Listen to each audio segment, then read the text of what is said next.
is comparable to the poverty line. After years of liberal deficits and rising taxes, the seniors of Abbotsford South Langley, the very people who helped build this country, are struggling to afford basic needs. Yet the Prime Minister is pushing ahead with his rebranded carbon tax, the Clean Fuel Standard, and his industrial carbon tax, passing higher prices onto those who produce our food and goods, and ultimately onto all Canadians. These costs are imposed here at home, not abroad. When will the Prime Minister take responsibility for the policies he controls and scrap the taxes, making life more unaffordable for all Canadians, especially our seniors? Yes. The Honourable Member for Argenteuil-la-Petite-Nation. Thank you, Mr. Speaker. Welder and pipe fitter. Aujourd'hui, je souligne. Today, I would like to mark World Plumbing Day, which is celebrated every year on March 11th. This day reminds us of the crucial importance of plumbing to the health, safety, and well-beings of all our communities all throughout the country. World Plumbing Day gives us the opportunity to recognize the outstanding work of Canada's plumbing professionals, whose expertise ensure that clean water, safe water reach our own businesses and public institutions. Plumbing professionals play a key role in modernizing our water systems, saving energy, and conserving water. Their commitment and innovation contribute directly to the safety and resilience of our communities. The plumbing and heating sector is also a major economic driver. It's over $30 billion to Canada GDP and supporting more than 200,000 jobs across the country. Je tiens à remercier. I offer plumbers a sincere thank you. Your essential work keeps our water systems safe, effective, and sustainable. The Honourable Member for Hamilton East, Stony Creek. Mr. Speaker, there are heroes among us today, and if it were not for them, a life would have been lost. 2 days ago, a member of my office suffered a sudden medical emergency, and in those critical moments, Parliamentary Assistant Elena Yazdani, Constable Maxime Patry-Levine, Constable Sargason, and many other members of the Parliamentary Protective Service acted immediately. Because of their courage, quick thinking, and medical training, a life was saved, and I'm happy to report he is doing very well. In the hospital, the doctor had told me if there was not a defibrillator on site, a tragedy would have occurred. I would like to also thank my colleague from Lanark Frontenac for his endless work on advocating for access to defibrillators. We need more defibrillators in public spaces. Simply put, they save lives. I ask all members of this House to join me in recognizing and thanking the PPS, police, emergency services, and the heroes that we have here today.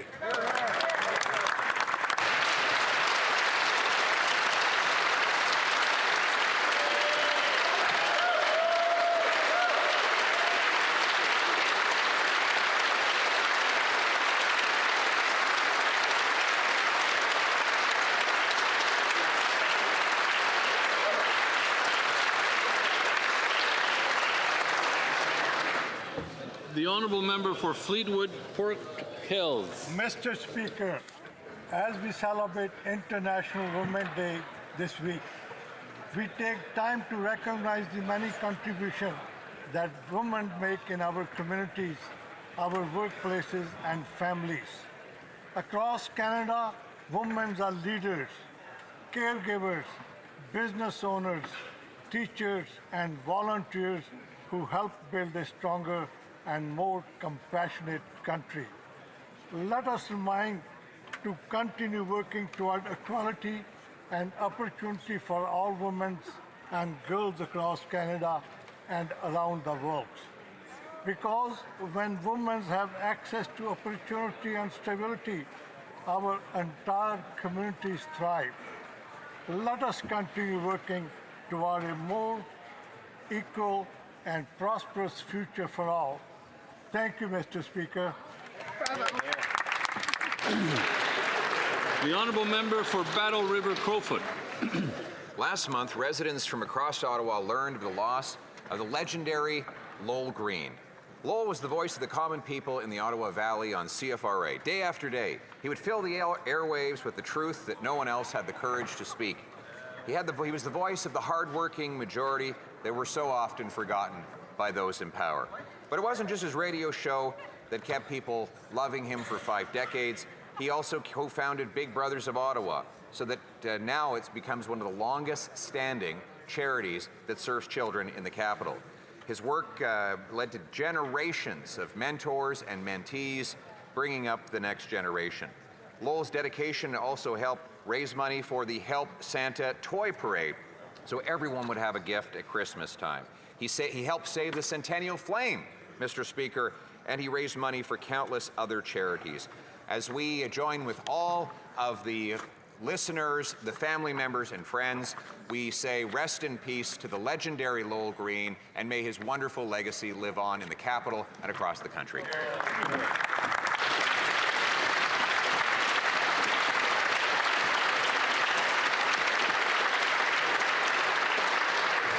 The honourable member for Etobicoke Lakeshore. Mr. Speaker, 5 years ago yesterday, this House adopted a motion declaring March as Irish Heritage Month. In 1847, Irish immigrants arrived on our shores. They were sick, they were hungry, they were dying. What did Canada do? We welcomed them. The Irish have helped build this country. Our first Governor General from Ireland, our second Governor General from Ireland, our current Prime Minister from Ireland. When Lester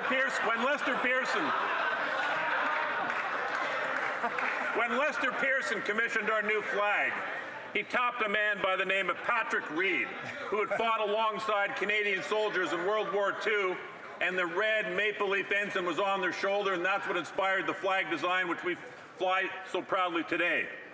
When we walk out the doors of this building onto Wellington Street, it's a street named after a man who was born in Grafton Street in downtown Dublin. Canada and Ireland are two great friends. They're two great allies. They share values. There's so much more to do. Mr. Speaker, I want to celebrate this month because Canadian-Irish history is Canadian history. Sláinte, Mr. Speaker.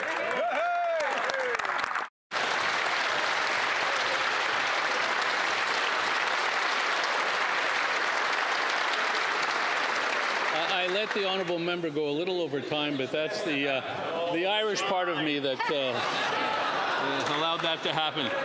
Oral questions. Questions orales. The honourable leader of the opposition.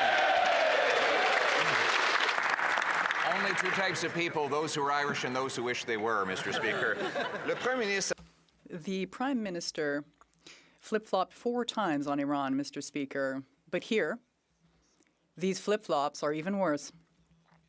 The Liberal government is denying a report from Global News that says that there are 700 agents of the Iranian regime that are here in Canada. Yesterday, they admitted that 239 of them have had their visas withdrawn, but only 1 has been removed. So there are about 238 regime agents here in Canada. And when we see terrorist attacks against synagogues and elsewhere, we wonder, will the Prime Minister flip-flop again, or will he explain to us how many agents of the Iranian government are here threatening Canadians? The Right Honourable Prime Minister. Thank you, Mr. Speaker. This is a very serious situation. The government has already prevented 10,000 Revolutionary Guard members from this country. There are 170 investigations underway, and as the Minister of Public Safety just said, there are 28 that are currently being reviewed intensively. The opposition. Mr. Speaker, the Prime Minister had 4 flip-flops on Iran in just the same number of days. This is a pattern. He's also flip-flopped on oil and gas. He wrote a book called Values, in which he said he wanted to keep 50% of our energy in the ground. He said in that book he wanted to raise carbon taxes. And then he claimed that he had flip-flopped on that, while he's since kept in place every anti-development law that Trudeau passed. He has renamed the carbon tax, and he's brought in an industrial carbon tax that has driven away an $8 billion project. So will he flip-flop again, reverse these Liberal policies so that we can actually supply the world with the energy it needs in this critical time? The Right Honourable Prime Minister. Mr. Speaker, I appreciate receiving this gift on this day honoring Ireland. Canada is increased at record levels our oil exports. Canada has approved under this government Silicim. Canada has approved and started one of the biggest LNG. Canada is working to the lowest carbon LNG and the lowest carbon oil exports in the world. We will maintain and increase our competitive position. We're driving straight forward. The honourable leader of the opposition. Speaker, he's driving in circles. He said that he did not want, he wanted to keep 50% of our oil in the ground. He supported blocking the pipeline to the Pacific. He's not approved a single oil pipeline, and his major projects office has not approved a project of any kind. He's just tried to take credit for a project approved by Prime Minister Harper. Next, he'll be trying to claim credit for the Canadian Pacific Railway. So will the Prime Minister flip-flop again? Reverse his support of an industrial carbon tax, the Liberal anti-development laws, and get out of the way so that we can build pipelines to the Pacific, power paychecks for our people. The Right Honourable Prime Minister. Mr. Speaker, as I said in my book, as it is the policy of this government, we want the lowest risk, the lowest carbon, the lowest cost oil and gas, and that's what makes ours competitive. That's the story of Canadian LNG. That's the story of the MOU with Alberta. That is the story of Bay du Nord. That is how you drive the country forward, not off a cliff like the member opposite. I'm hearing a little too much of the member for Vernon Lake Country, Monash. The honourable leader of the opposition. Mr. Speaker, the world cannot put meaningless pieces of paper and meaningless MOUs in their gas tanks. They need real energy that comes out of our ground. Now, the Prime Minister said he wants to keep it in the ground, and yet today we had the hilarious spectacle of the Liberal Natural Resource Minister saying Canada will do what it can to help with its stockpiles for the current energy shortage. Our stockpiles are zero, Mr. Speaker. So will the Prime Minister flip-flop again, adopt my policy that we should have a strategic oil and mineral reserve so that we can supply the world in the future? The Right Honourable Prime Minister. Mr. Speaker, there's many policies of the member opposite I will not adopt. One of them is flip-flopping, jumping around, searching for ridings every election. The second thing I will not adopt is the importance of having the most competitive oil and gas in the world. Our oil exports have never been higher under this government, over 5 million barrels per day, and they will increase because they will be low carbon, low cost, low risk.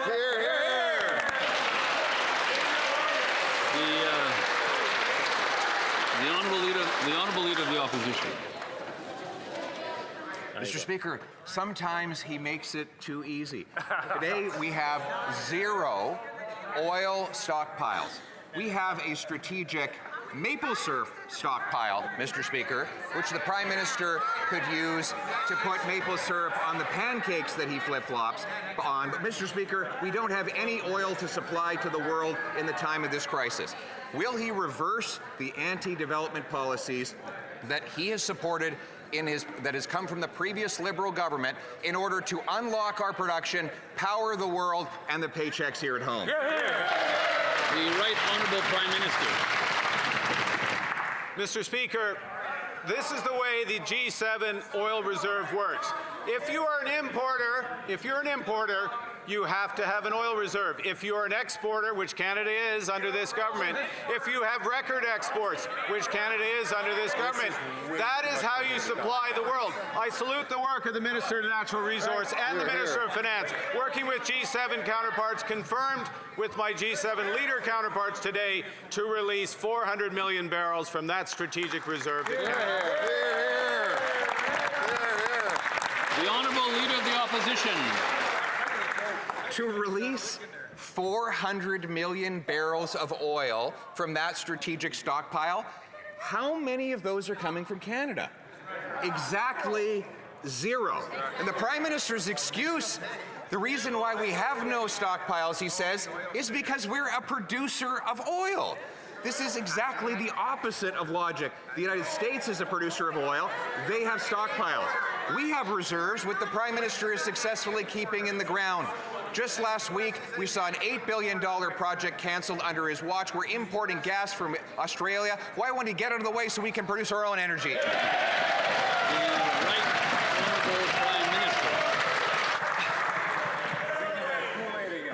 Mr. Speaker, the member opposite thinks he's on a rich vein, but he's tapping a dry well.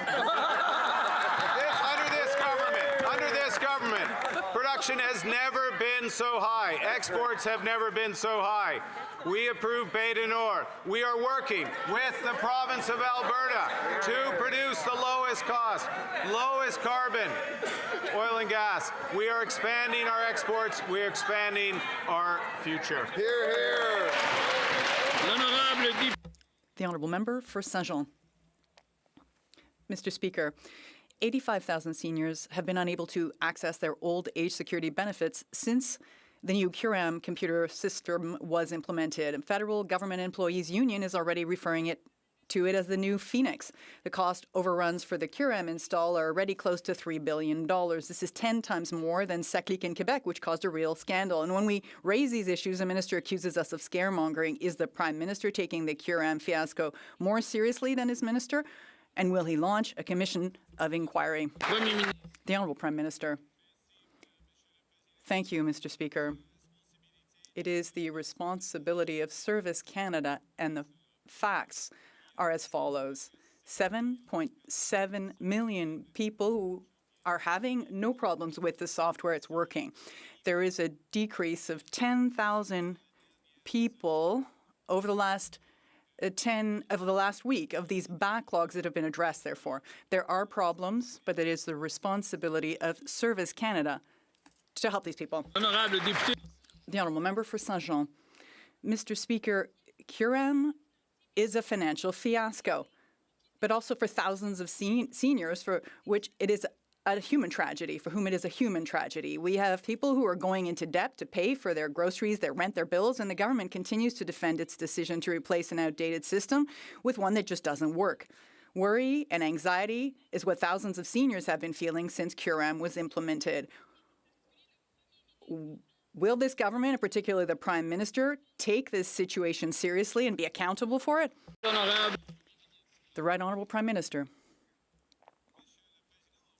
Mr. Speaker, we take this situation and all situations seriously because we are in government. The words do not equate to facts. It is not a financial fiasco. There is a budget. The CURM software follows the budget. Thank you. The Honourable Member for Abitibi-Témiscamingue. Mr. Speaker, quite a banker. $5 billion in cost overruns on top of the human cost for our seniors. It was supposed to cost $1.5 billion, and it's not over yet. We know because it's always more of the same. The costs keep climbing. There are private firms and consultants who must be laughing all the way to the bank, counting their piles of cash, as if this government didn't have an obligation to manage public funds properly, as if no one were accountable. I'd like to hear from the Prime Minister, when will there be an independent public inquiry into the CURM fiasco? The Right Honourable Prime Minister. Mr. Speaker, it's curious. The government has already offered a briefing on this to the Bloc. No response from them. They haven't responded to the offer of a briefing. There have been discussions in committees. Yes, it's quite interesting, isn't it? So it's a good idea to have a discussion prior to an investigation or an inquiry. Honourable Member for... Years the Liberals have known that there are hundreds of Iranian regime officials here in Canada. 239 had their visas cancelled, and we just learned that the government managed to remove exactly one of those. Their excuse? They might claim asylum, there are no flights to Iran, we must protect their privacy. Meanwhile, an Iranian-Canadian critic of the regime has gone missing, and police are now investigating that as a homicide. Why are the Liberals protecting terrorists, and when will the minister finally have them removed? Good. Honourable Minister of Public Safety. Mr. Speaker, let's be very clear. those who are senior members of the IRGC will be removed, Mr. Speaker. As we speak right now, there's 28 individuals who are facing removal, who are going through due process, and they will be removed, Mr. Speaker. But let's also be very clear that if the party opposite wants more information, the leader of the opposition can go get a security check, and we'll be more than glad to provide the requisite information for them to be accurate in their analysis, Mr. Speaker. The honourable member for Thornhill. Mr. Speaker, the minister knows there are 700 IRGC agents in this country. And those are just the ones we know about. The minister knows that dissidents are being threatened. He knows that activist businesses are being shot out, and he knows that intimidation is happening under his watch. And yet, after 3.5 years, the Liberals have deported exactly one of those terrorists. So will the minister commit to returning to this House within 1 week with a plan to expel more than just one activist, regime activist? Minister. Mr. Speaker, the Canada Border Service Agency is working diligently to ensure the safety and security of Canadians, including the removal of 28. Those are going through the process of being removed, Mr. Speaker. Canada has identified the IRGC as a listed terrorist entity under Canadian law. We have listed Iran as a state sponsor of terrorism. We will continue to ensure the security of Canadians by removing those who are inadmissible, Mr. Speaker. The honourable member for Calgary Nose Hill. Mahdi Naziri ran the Iranian regime's hardline propaganda newspaper and held other very senior positions within the Iranian regime. Yet the Liberals let him enter Canada on a visitor visa, and then they let him stay here. Earlier today, the minister claimed that Global News' reporting was false and that there aren't 700 Iranian agents in Canada. So I'll ask the minister to be clear. How many senior Iranian officials like Mahdi Naziri are in Canada? The Honourable Minister of Public Safety. Mr. Speaker, there are 28 current ongoing investigations that are going through our legal system, and they are deemed to be senior members of the IRGC. Canada Border Service Agency is taking diligent effort to have them removed. But let's also be clear, we need to work with facts, Mr. Speaker. 700 IRGC members is not facts. It is contrived by the Conservative Party, but I will more than glad to offer a briefing to the Leader of the Opposition if he gets a security clearance, Mr. Speaker. The honourable member for Calgary Nose Hill. The reality is that that number was reported by a credible Canadian news outlet. The minister won't answer how many are here, and there's a loophole. There is a loophole in the law that allows senior propagandists, senior officials of the Iranian regime, like Mahdi Naziri, to stay in Canada. And the Liberals are just letting this happen. They're letting the IRB say, yup, senior propagandists, Iranian officials who subjugate women stay in Canada. The law needs to change. Will the minister agree to our common sense Conservative proposal to table within a week a plan to review these loopholes and ensure that officials are deported? The Honourable Minister of Public Safety. Mr. Speaker, there are some important pieces of legislation that are now going through the House for which the opposition has been filibustering and obstructing, Mr. Speaker. What we need right now is to be able to work together to ensure the safety and security of Canadians. The Canada Border Service Agency is working diligently on the removal of 28 individuals who are believed to be members of the IRGC. They will continue to investigate other credible information that goes to them, and we will continue to ensure the safety and security of Canadians. Member for Kamloops, Thompson-Nicola. Mr. Speaker, Canadians have compassion over world events, and sometimes those world events spill onto Canadian streets. Such is the case with the situation in Iran. 3 synagogues in Toronto shot up within the last few days. 1 Iranian dissident kidnapped, and it's now a homicide investigation. Only 1 Iranian regime official has been deported. So the question is this: will the Liberals agree to table a plan within the next week to show Canadians how they will deal with this Iranian issue so Canadians can walk their streets safely? Honourable Minister of Justice.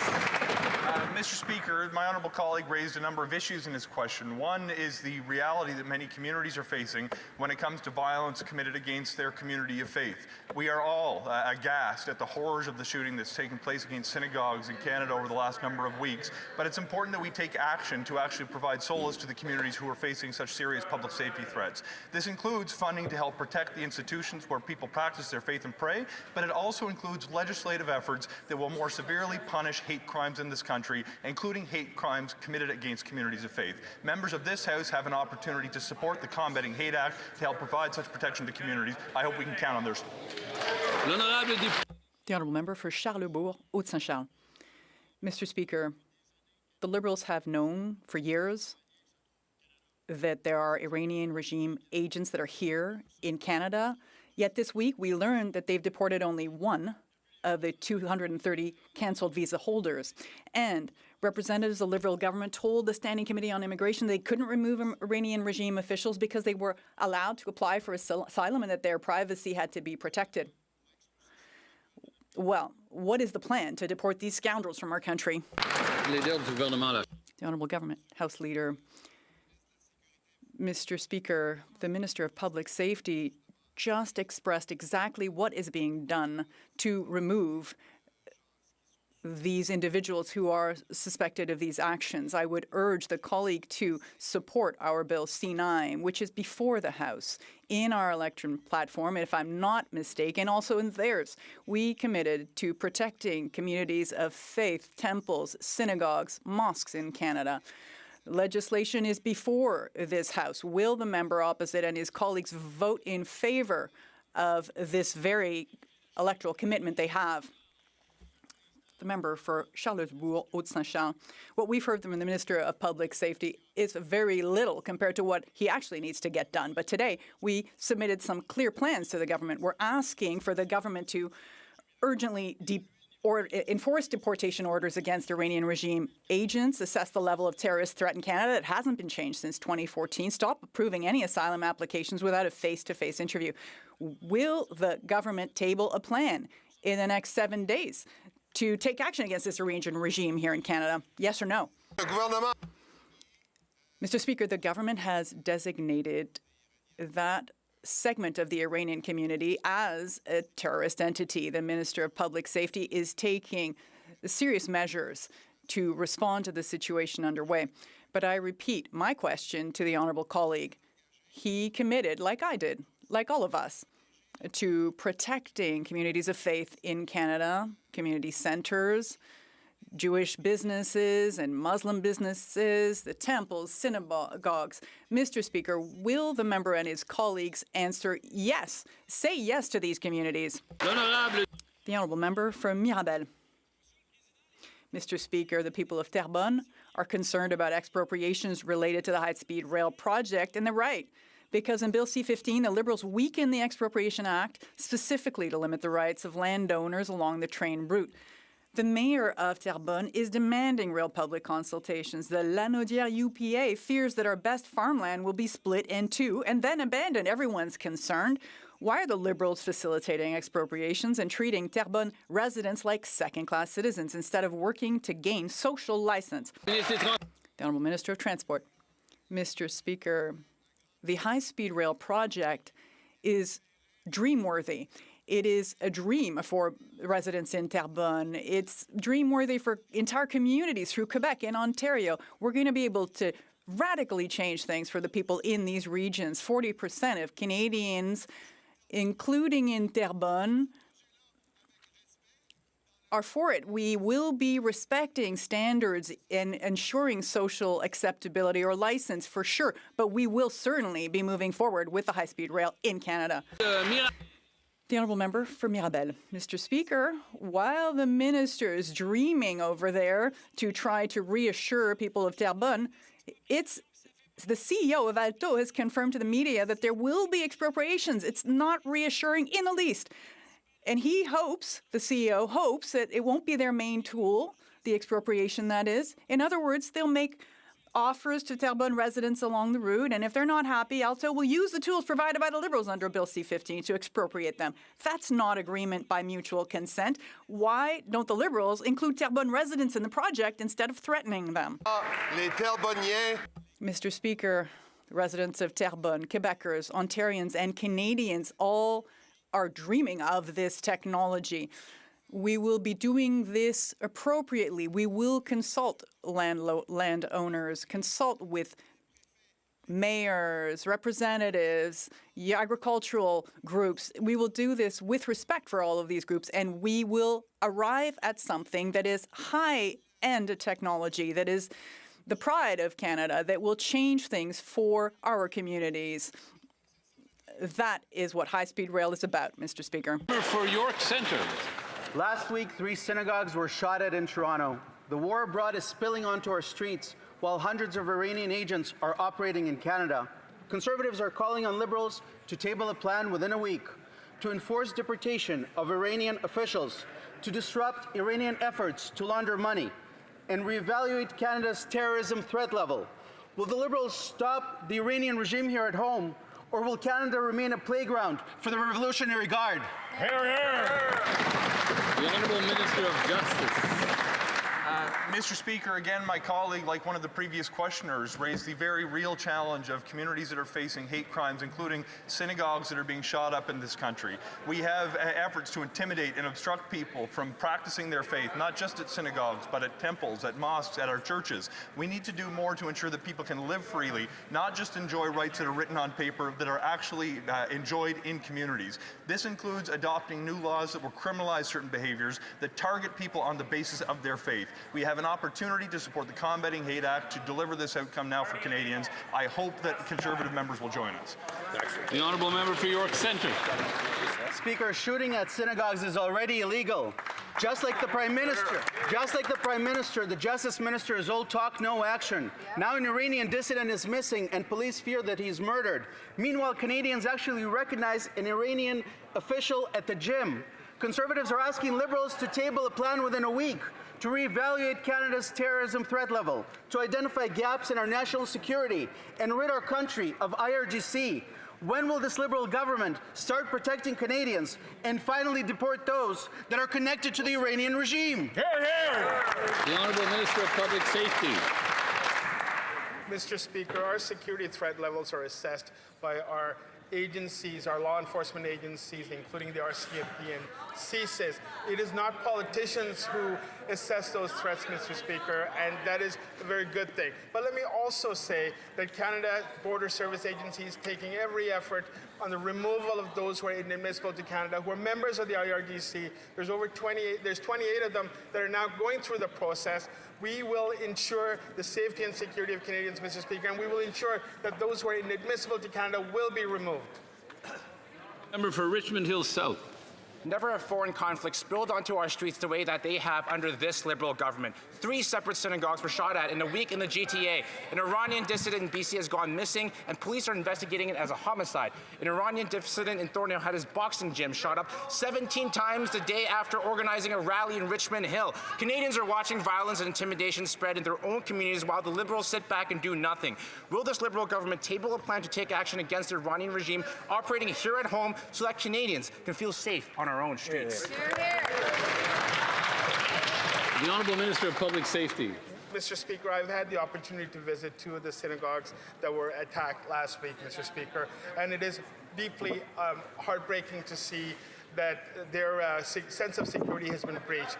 As a government, we're taking decisive action, including $10 million that was just announced to ensure the coordination of security efforts in places of worship as well as other community centers within the Jewish community. But that's not enough, Mr. Speaker. We also have legislation in front of the House, which is C9, which the Jewish community has been asking for us to pass, and I urge the party opposite to pass it forthwith. The Honourable Member for Richmond Hill South. Mr. Speaker, Canadians don't need more photo ops, they need results. This week, we learned the Liberals have only removed one IRGC official after nearly 4 years.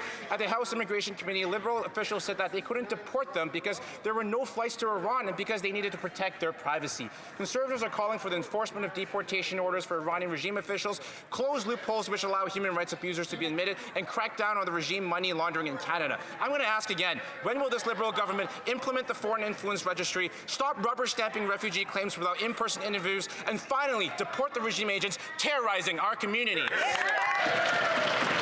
Honourable Minister of Justice. Mr. Speaker, as has been litigated during the debate in this chamber already today, the IRGC has been listed, and that carries with it certain consequences about the inadmissibility of certain individuals. Their files are reviewed, and people who are not allowed to remain in Canada will in fact be removed. The concern underlying the questions in the House of Commons today, though, have to do with the safety of Canadians, including the safety of Jewish Canadians to practice their faith freely during a context where synagogues are being shot up. There is a piece of legislation, the Combating Hate Act, Bill C-9, that has been before this House. We have an opportunity to offer protection that communities are asking for. It is a shame that the party opposite will not listen to Jewish Canadians and do what they're asking. The Honourable Member for Windsor West. Mr. Speaker, Canada's sovereignty is not negotiable, but foreign conflicts are spilling onto our streets. 3 synagogues have been shot up this past week. An Iranian dissident has disappeared and police think he may have been killed. But the Liberals are patting themselves on the back because they removed one Iranian official linked to the IRGC. There's hundreds more on our streets. The number one job of any government is to protect its citizens. They're not doing that.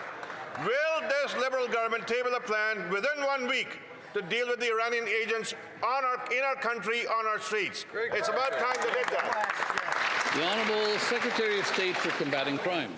Mr. Speaker, we do have a plan. That is why we listed the IRGC as a terrorist entity. This provides our law enforcement and CBSA with the tools to hold people inadmissible in our country and then remove them. CBSA is working through the files, and they are removing those with links to the IRGC, Mr. Speaker. This is a plan. Along with that, we are protecting our institutions. We just made an announcement for $10 million extra today to make sure that our religious communities are safe. Honourable Member for Nunavut.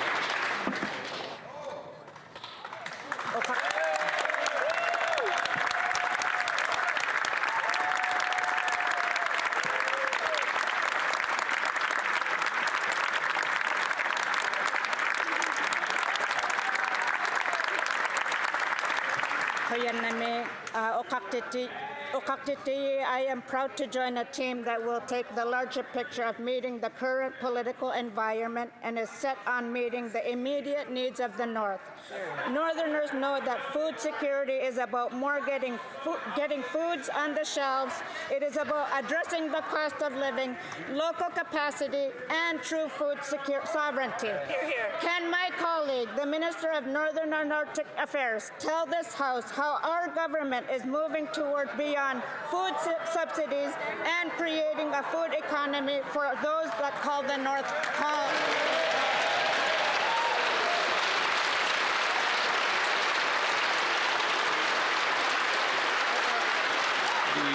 Honourable Minister of Northern and Arctic Affairs. Mr. Speaker, let me start by welcoming the member of Nunavut to this side of the House. And I also want to acknowledge her strong advocacy for the North, and we know that a subsidy alone will not solve the food insecurity issue in the North. That's why we're looking at moving from a food subsidy to a food economy in the North. And this year alone, we have $200 million that is supporting the evolution of Nutrition North. We're concluding regional engagements at the end of the month with a Food Sovereignty Summit. So I look forward to working with my colleague. The Honourable Member for Newmarket Aurora. Countless seniors in Newmarket Aurora come up and tell me that they've had to leave retirement and find jobs because they're struggling to eat, heat, and afford a roof over their head. And this reality is backed up by data. A new survey from the National Institute on Aging revealed that 1 in 5 Canadians over the age of 50 are living near the poverty line and cannot even cover a $500 emergency. So when will the Prime Minister stop punishing seniors and scrap inflationary Liberal taxes that are making life so unaffordable? You're here. The Honourable Minister of Energy and Natural Resources. Mr. Speaker, this is what Canadians understand. There's a major international war raging. Canadians understand that our allies' supply of energy and their national security are being threatened. Canadians also understand that our actions are limiting those shortages and reducing the impact on prices. Oil production is at an all-time high. Natural gas pipelines are full. Exports on the TMX pipeline are up 100% in the last year.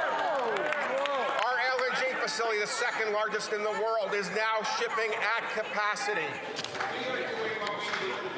The Honourable Member for Newmarket Aurora. Mr. Speaker, with all due respect to the member, during all my studies and over 15 years working in finance, there's one basic economic truth that always held. When costs go up, prices go up. When competition is fierce, prices come down. Yet during this food affordability crisis, the Liberals are inhibiting competition, all while piling on taxes and regulation on those who grow, ship, and sell our food. So when will this Prime Minister finally apply this basic economic fundamental, cut taxes and regulations so Canadians can get real relief at the grocery aisle? The Honourable Minister. What Canadians understand is when they have good-paying jobs, they can afford things. We are building LNG Canada. We are building Cedar LNG. Yeah, there should not be anyone standing on this side. There should not be anyone standing. Only the minister should be standing responding. The Honourable Minister from the top, please. Mr. Speaker, through the Major Projects Office, we are giving Canadians good-paying jobs. We are helping them afford the groceries they need, Mr. Speaker. The Honourable Member for Chatham-Kent. Our farmers and fishermen are being punished with unreliable fertilizer supplies and a rising fuel tax to 17 cents that's driving up the cost of everything. Instead of supporting them, the Liberals have shuttered agricultural research stations and fueled the G7's worst food inflation. It's outrageous that while he plays economist, 1 in 5 Canadians over 50 is now trapped in poverty, choosing between eating and heating. When will this Liberal Prime Minister accept responsibility for what he can control, scrap the Liberal taxes and policies that are making life unaffordable for Canadians? Honourable Minister of the Environment and Climate Change. Mr. Speaker, let me say it once again. Studies show that the impact of the industrial carbon price on the price of food is zero. But if we want to talk about how we're supporting Canadians and Canadian food security, the member from Chatham-Kent-Leamington might be interested in what we're doing to support greenhouse production. It's a big thing in his area, helping farmers in his areas. We're supporting greenhouse farmers with investments and tax incentives to increase capacity and production. That will help Canadian food security. And if you want to talk about taxes, the first thing that this government did, we cut them. Excellent. The Honourable Member for Chatham-Kent. Mr. Speaker, let me tell you what 15 national ag organizations wrote to the committee. They wrote and said that closing ag research centres will undermine research that they say is fundamental to keeping food affordable. At the same time, the Liberal government is pushing ahead with their fuel tax, which is rising from 7 to 17 cents per litre, while also raising the carbon taxes on steel, aluminum, plastic and farm equipment. All of these Liberal decisions have a direct impact on Canada's ag sector, causing production costs to rise, which get passed on to Canadians at the grocery store. These costs are imposed at home, not abroad. When will these Liberals stop driving up food prices for Canadians? The Honourable Minister of Agriculture and Agri-Food. Thank you, Mr. Speaker. Mr. Speaker, we can't continue down the path. We must change our direction and relevance to research, Mr. Speaker. Let me quote some of the numbers, Mr. Speaker, over the past few years. The research and development system is becoming less diverse. Public investment in agriculture knowledge generation, which includes R&D, has declined by 15%. Private sector outsourced R&D to universities is down 77%. and the number of enterprises conducting research and development has shrunk by 30%. If the other side want to continue down this path, it will put us at an unfair advantage politically, economically, and universally. Thank you, Mr. Speaker. The honourable member for Cambridge. Mr. Speaker, a community member wrote to me about what they are seeing every day. Frail seniors standing outside grocery stores begging for help. Canadians lining up at food banks after a lifetime of work. The National Institute on Aging states 1 in 5 Canadians over 50 are now living at the poverty line. Many cannot afford groceries, heating their homes, essential goods and services, or even a $500 emergency. Rising costs are not driven by events abroad. They are the result of policies imposed here, at home, that continue to make life more expensive. Are the Liberals really telling Canadian families and seniors that they should just lower their standards and accept that life is permanently unaffordable? The Honourable Secretary of State for Seniors. Mr. Speaker, Canadians elected a government that they know they can rely on to support the social fabric of this country, including supporting our seniors. That's why we introduced legislation to reduce taxes for nearly 22 million Canadians. We made the National School Food Program permanent. We launched the Canada Disability Benefit. We ensured that old age security would continue for those who are 65. And let me tell you what seniors like Dava Houston are saying. I'm seeing a lot of talk from the Conservatives about the grocery rebate helping no one. As a senior, I disagree. This benefit is specifically targeted to help those of us on fixed incomes. The honourable member for Hastings, Lennox and Addington, Tyandanaiga. 1 in 5 seniors can't afford necessities like food and housing. Women, renters, and seniors with health challenges are being hit the hardest, living at conditions comparable to the poverty line, Mr. Speaker. This Liberal government often blames global pressures when the fact is Canada has the worst food price inflation in the G7. Their Prime Minister's rebranded carbon tax, now increasing to 17 cents a litre, is a policy entirely within his control. Will the Prime Minister take responsibility, scrap the tax and cut regulations that are driving up the food prices and start making life more affordable for Canadians that are struggling? The Honourable Minister of Jobs and Families. Speaker, just yesterday I heard a Conservative member of Parliament say that helping people was ideological. So maybe they should get together and talk to each other.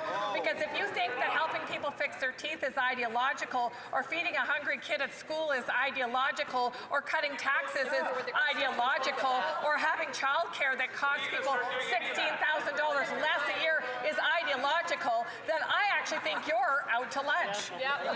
Speaker are out to lunch. Certainly not You're me. out to lunch, Certainly not. The member didn't mean me, of course. Buckley might be out to lunch, but not the Speaker. The honourable member for Richmond Centre, Marlpole. Mr. Speaker, what happens abroad may be beyond our control, but the Liberal policies making life more expensive are not. Our seniors are paying the price. Seniors being forced to work with retirement slipping further out of reach.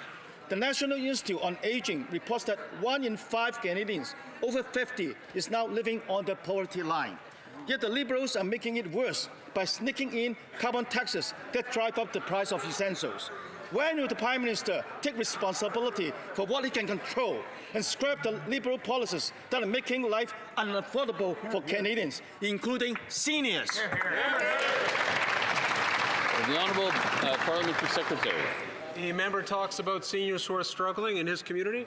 They're struggling in my community too. We have to acknowledge that. At the same time, what do we do to help those seniors? We put forward a serious plan for the future, an opportunities agenda that is focused on getting our resources to market, building up the infrastructure to do it. That's how you build an opportunities agenda, as I say, that has purchasing power attached to it because it leads to jobs. We talk about the programs, pensions that they want to cut, by the way. All of that relies on a strong economy. That's exactly what this government is focused on delivering. The Honourable Member for Bellechasse-Chemin-Lévis. Mr. Speaker, according to the National Institute on Aging, 1 in 5 Canadians over 50 is now living in conditions comparable to the poverty line. Meanwhile, the Prime Minister is pursuing his fuel regulations. The cost is going from 7 to 17 cents. When will the Prime Minister finally step up, stop denying reality, and get rid of these taxes that are making Canadians and Quebecers poorer? The Honourable Minister of Climate Change and the Environment. Mr. Speaker, once again, I must say very clearly that studies show that the industrial carbon tax does not cause food prices to go up. The impact is zero. Let me be very clear for everyone who's listening. But what we are doing is that we are investing in farmers throughout the country to ensure that we have good food for everyone in the country. The honourable member. Zero, Mr. Speaker, is actually their grade. Canada has the worst food inflation in the G7, and the government keeps ratcheting up the industrial carbon tax on steel, aluminum, plastics, and agricultural equipment, which is making costs go up throughout the supply chain. When will the government finally get rid of these taxes on food so that Canadians can finally have a more affordable lifestyle? The Honourable Secretary of State. Well, I don't think our score is zero, Mr. Speaker. All that we've done since we were elected was to give more purchasing power to Canadians, especially seniors. Once again, the Canada Child Benefit, yes, that's not for seniors, but it does represent significant gain in purchasing power. And more recently, the groceries benefit will give people more purchasing power to help them face the current global situation, as everyone knows. The Honourable Member for Mont-Saint-Bruno-L'Acadie.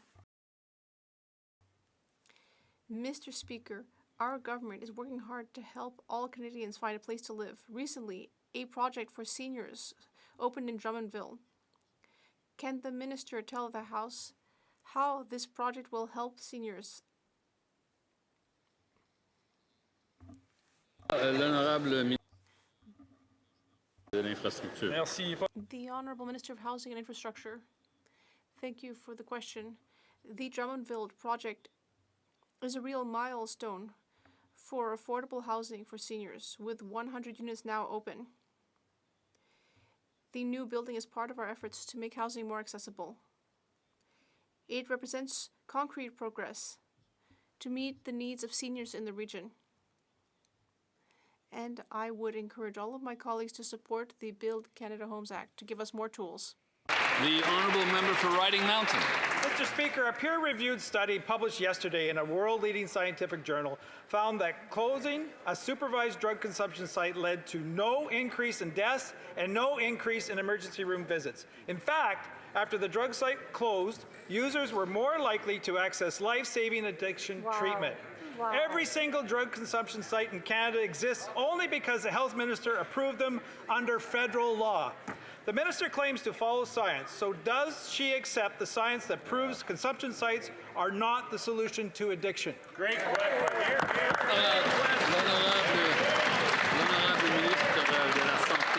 Merci, Monsieur le Président. Comme mon collègue le sait déjà, je l'ai répété plusieurs fois, il n'y a pas une seule solution pour résoudre cette crise.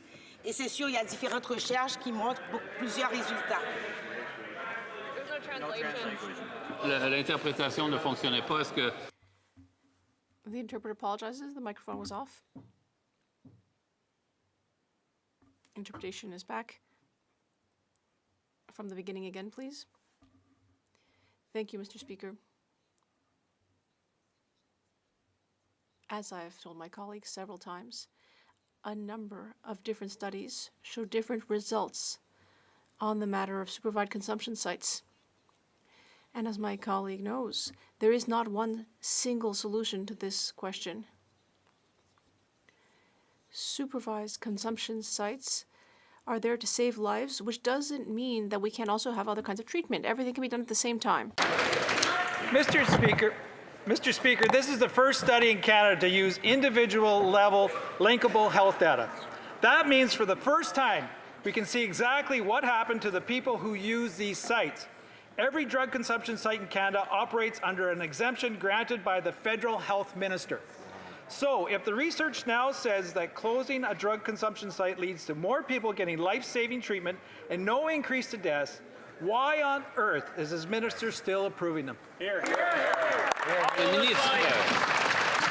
Monsieur le Président. Thank you, Mr. Speaker. My colleagues should know that the exemptions are when the provinces that fund the supervised consumption sites fund those projects after consultation with their own stakeholders. As I've said before, yes, we are saving lives with these sites, but also we are working hard on treatment. The Honourable Member for Montmorency Charlevoix. Mr. Speaker, this is another failed Liberal drug policy experiment. The Liberals promised that injection sites would reduce overdose deaths. But in BC, deaths have skyrocketed by 400%. And in Quebec, deaths have doubled. More than 50,000 Canadians are dead. And now a key study from Alberta shows that closing an overdose prevention site did not lead to an increase in deaths, and in fact, more people eventually sought treatment. How many Canadians have to die before Liberals finally put an end to this? Admit that they made a mistake, and finally take a different prevention-based approach. The Honourable Minister of Health. Mr. Speaker, it's very clear that we can walk and chew gum at the same time, which means that at the very same time that we can save lives through supervised injection sites, we can also offer treatment and prevention programs. What's very clear is that we are working in close cooperation with all of the provinces in order to reduce drug consumption rates.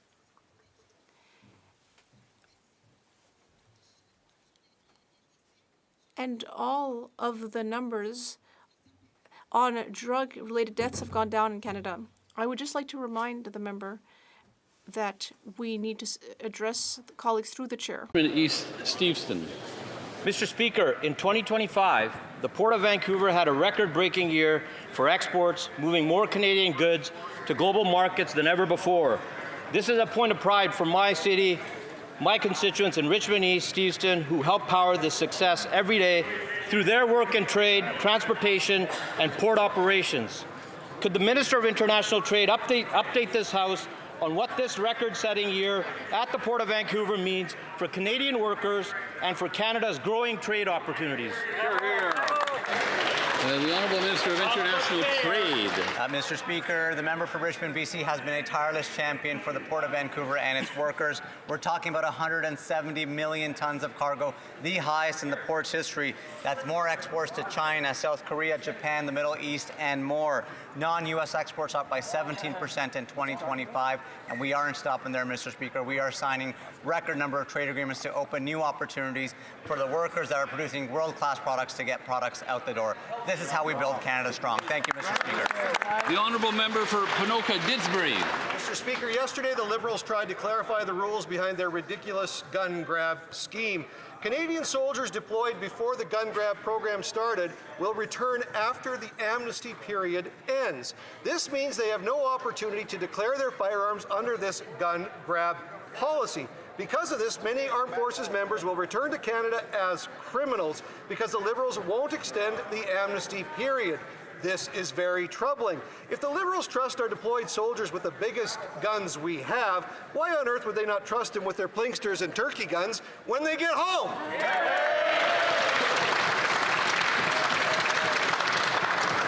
The Honourable Minister of Public Safety. Mr. Speaker, I want to thank the over 42,000 firearms that have been enrolled, Mr. Speaker, on the compensation program. Those correspond to individual law-abiding gun owners who are going to abide by the law, Mr. Speaker. The amnesty period, as you're aware, expires on October the 30th, and I look forward to ensuring that those law-abiding gun owners get the compensation that they deserve. The Honourable Member for Vancouver East. The minister told a story about living within a lie in Davos and said the power of the less power starts with honesty. Former Liberal cabinet ministers Alan Rock and Lloyd Axworthy, who are honest, with Canada's complicity in the killing of civilians have come out publicly in support of Bill C-233.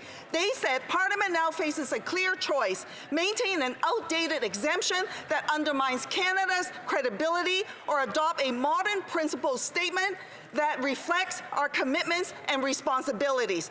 Will the Prime Minister be honest with reality and vote yes to Bill C-233?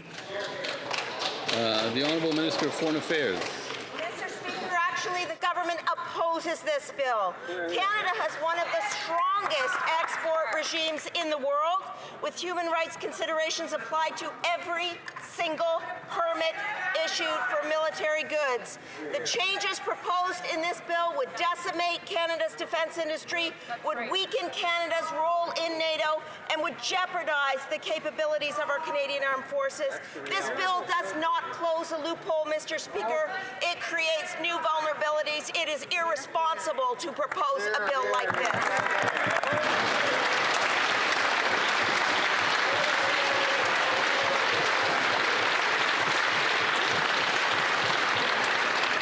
I wish to draw the attention of members to the presence in the gallery of Mr. Dara Kaliri, Minister for Social Protection and for Rural and Community Development, and the Gaeltacht of Ireland.